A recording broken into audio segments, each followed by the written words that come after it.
बिस्मिल्लाहिर्रहमानिर्रहीम।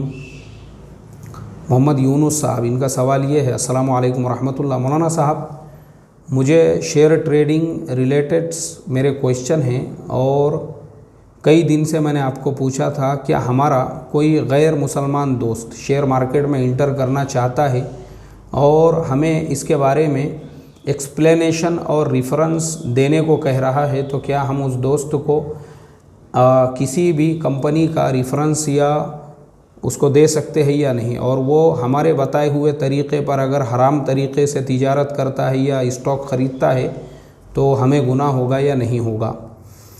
भाई मोहम्मद यूनुस साहब, कभी भी ईमेल करो तो अपना नाम, अपने शहर का नाम लिखा करो। जो आपने लिखा हुआ है, देखो इसमें आपकी कोई ज़िम्मेदारी नहीं है।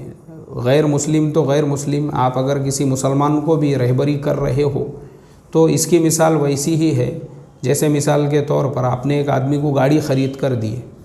अब उस गाड़ी के ज़रिए से वो कहाँ पे सफ़र करता है वो उसका ज़िम्मेदार है, आप ज़िम्मेदार नहीं हैं। अगर आपने किसी इंसान को मोबाइल ख़रीद के दिया, मोबाइल के ऊपर जो है वो इंसान बयानात सुन रहा है या फ़िल्में देख रहा है, आप ज़िम्मेदार नहीं हैं उसके, वो ज़िम्मेदार है। अल्लाह ताला हम तमाम को इसकी समझ अता फ़रमाए। अस्सलामु अलैकुम व रहमतुल्लाहि व बरकातुहू।